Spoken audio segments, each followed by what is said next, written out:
అస్సలాము అలైకుం. హాయ్ అండి. ఈరోజు పట్టు శారీ బ్లౌజ్ హ్యాండ్ అయితే స్టిచ్చింగ్ చూపిస్తున్నా చూడండి. మనకు మధ్యలో ఇలా ఒక ఫ్లవర్ అయితే వచ్చింది చూడండి. ఆ ఫ్లవర్ మనకు మధ్యలోకి రావాలంటే హ్యాండ్కు ఈ విధంగా ఒక సైడ్ మనకు జాయింట్ అయితే పడుతుంది చూడండి.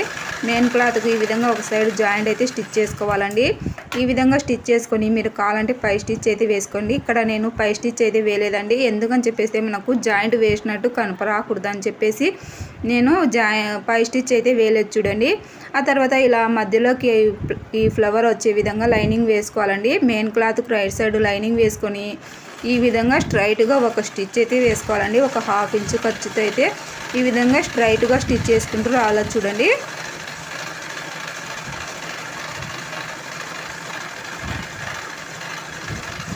ఈ విధంగా స్టిచ్ చేసుకున్న తర్వాత ఇప్పుడు వచ్చేసి లైనింగ్ అయితే ఈ విధంగా విడదీయాలండి. ఈ విధంగా పైకి లైనింగ్ తీసుకొని లైనింగ్ పైన ఒక స్టిచ్ అయితే వేసుకోవాలండి. మీరు ఇంకా మన ఛానల్ కొత్తగా చూస్తున్న వారు ఉంటే లైక్ చేయండి, షేర్ చేయండి, అలాగే సబ్స్క్రైబ్ చేసుకోండి, ఫాలో చేయండి. ఈ విధంగా పై స్టిచ్ అయితే వేసుకోవాలండి. తర్వాతకు వచ్చేసి ఇంకా చుట్టూ లైనింగ్ అయితే అటాచ్ చేసుకోవాలండి. లైనింగ్ ఈ విధంగా ఫోల్డింగ్ చేసేసి చూడండి, ఇంకా చుట్టూ లైనింగ్ అయితే అటాచ్ చేసుకోవాలండి.